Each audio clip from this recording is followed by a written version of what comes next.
How's it going, everybody? It's the John Low Fox News, my channel where I talk about anime, video game, cartoons, most notably Sonic and Ninja Turtles, and today I'm here to talk about some Ninja Turtles. So, I actually put this idea in my community tab and stuff, so now I'm finally executing that, and the next one after that I'm going to probably talk about why I'm getting tired of mutant plotlines inside TMNT. Alright? Anyways, I'm outside, so if you hear some like wind or anything, it shouldn't be that crazy, and there might be some cars or whatever, but I feel like I'm best, you know, standing up and just, you know, in my element and all that stuff, you know, just like talking and whatnot. So I'm gonna get right into it. So what am I talking about? All right, so lately I feel like Leonardo as a character has been disrespected from Teenage Mutant Ninja Turtles, okay? And it's honestly to no end, and like just more so like the recent cartoons and the movies. And I feel like that's the case since the writers had to like regress his character development and maybe add some flaws that he's just never had before. Like him being a jokester and arrogant, kind of screw up, and he just can't handle leadership, or making him a novice fighter afraid of his own shadow. Then it just doesn't help that the writing for the new show does nothing but just dogpile him. So some examples like dubbing him Nardo, or crushing on that poorly designed April and not learning anything from like the past or his like mistakes or anything, you know. Like I understand like, oh okay, well he screws up and stuff, but usually, or he gets humiliated, but usually Leonardo comes back stronger than that, or he learns from it, you know. That's how I see it. But anyways, how do I see Leo? How do I visualize him? Well, I visualize Leo, he's a more prideful type ninja. He's constantly honing his skills to aspire to be a master like Master Splinter, taking interest in stuff like Japanese and American culture or his roots, or for the sake of his family, like he cherishes, you know. Maybe some might find him to be boring for being a Boy Scout and morally high when he's against an idea that his brothers may have that he just doesn't agree with, which is kind of why I advocate just starting a series off where the Turtles are already at their peak and they can just naturally progress without setting them back where they've never dealt with Shredder or their skills are like below a master rank ninja. It kind of just tells the audience that we just don't have a pre-existing idea on who he is, or even though we've kind of had like 3 on-screen versions of the character for the last 12 years.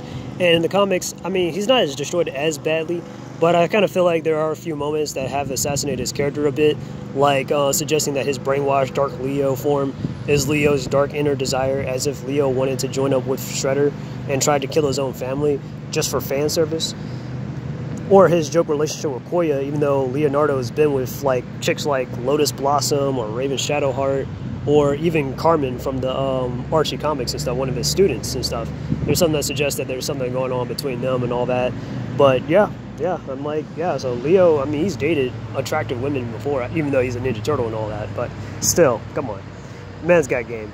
Anyways, and when he kind of like just cried over Lita's demutation and stuff, it just made him come off as like overly emotional and kind of selfish too. Like, I'm like, why would you want Lita to remain a mutant and stuff? You know, she's a little girl, and she'll probably have a better chance or a better life as a human than as a mutant, you know, as an outcast and stuff. So I just felt like that was kind of weird and stuff. But again, self-forgivable, she don't like the Ninja Turtles, so what am I going to say?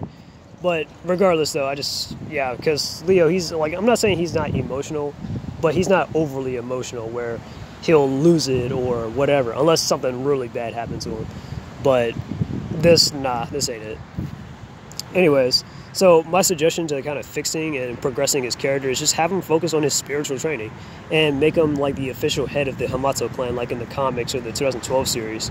I know it's a bit weird, but it's always like something like that's been like in the TMNT since Mirage, where even Splinter has like powers like levitation and telepathy. So I think one of the steps to having Leo surpass Splinter is by focusing on that aspect, where he can do, like, you know, he can just do that but a little bit better, you know. And we've seen future versions do this before too.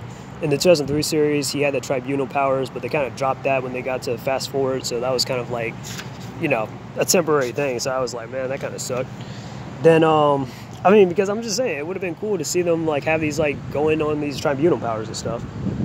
And then there's the IDW. They kind of wasted their more reincarnation and spiritual plots and stuff over time, but that was always something that they definitely could have exploited that a little bit more. They covered it a little bit in the beginning, but not as much towards like, you know, the body of it or the end especially. So yeah, and I know they had this stuff from like Shredder or whatever, but it's just not really the same in my opinion.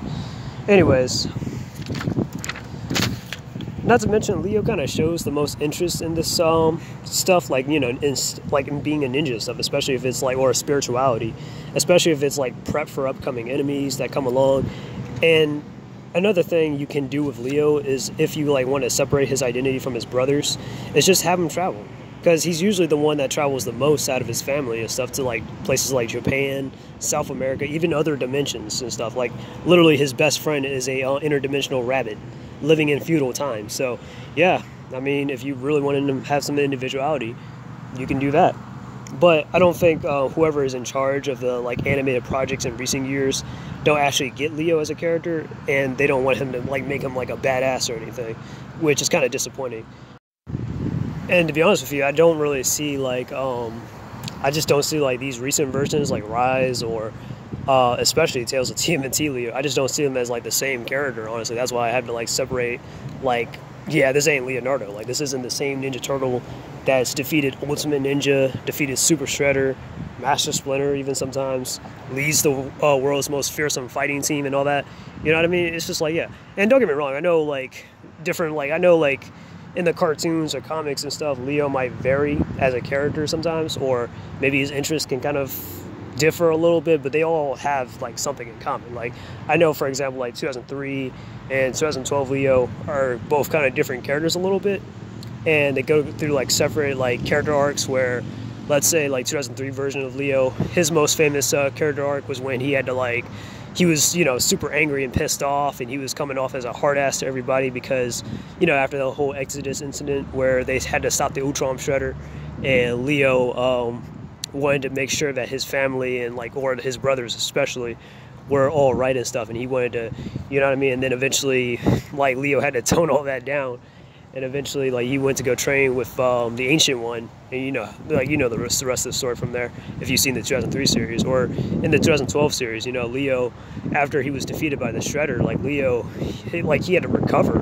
and shit, like, you know what I mean? Like, not only physically but mentally as well for a while.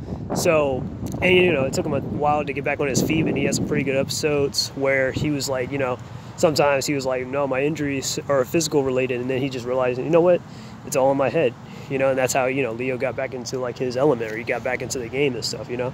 And he came back stronger than ever and became like, him and his brothers, after that Vision Quest episode, they became master level ninjas. Now, I get that people kind of have their own takes and stuff, and they kind of want to create their own kind of universe, but honestly, I'm getting kind of tired of always seeing like who he might be, or see this character they might be in the future, and I just want to see them for who they are now, or what they can do best, basically. I mean, we could also have like a Leo who can be like a mentor, since he's a good teacher as well, you know, rather than just be the eternal student relearning the same lessons over and over again. I mean, because there are some characters that I just think that Leo, because Leo is a good mentor and a teacher and stuff too sometimes, especially even like Michelangelo, you know. But like, to like some characters, like, you know, I mean, I always keep bringing up Carter, or there could also be other characters too, like the Ultimate Ninja Yue, or Yu, when he got reverted into a child, you know. I always thought that could have been interesting to make, like, you know, Leo like his mentor and stuff, and it would kind of come full circle a little bit, where, you know, Ultimate Ninja, after his death and stuff, where he was like a little bit more arrogant and stuff, or a little bit before that, and he was a lot more like prideful and stuff. As a child, Leo can like teach him or something like that, you know, the Daimyo's son, and really train him to like officially become the new Daimyo. But yeah, or just other characters too, but I'm just saying, like, that's just an example. Or Lita and stuff, you know, but whatever. But nah, we gotta keep him as the eternal student, you know. And there's nothing wrong with sometimes being the eternal student, but it's just like, yeah, it just gets repetitive. Keep hearing or seeing the same things over and over again, you know. But again, newer fans, like, they talk about us old heads like we're afraid of change and stuff, but we don't really get it. And yet they keep bringing up these same, like, the same flaws and the same plots and stuff that we've seen time and time and again. And it's just like, yeah, we want to see something different, or we want to see more character progression, you know. And you don't have to keep nerfing the characters or regressing them just so, like, oh, so newer fans can jump in. I'm like, no, they can jump in anytime. I mean, shit. You can watch the 2003 series and you can jump in around like fast forward or something. You don't have to like rewatch every single episode. I mean, that's just for fun, but you can jump in at any time. Anyways, but that's the end of my video here. Don't forget to like, share, and subscribe. This is the Join Little Fox. I'm out. Peace, and until we meet again.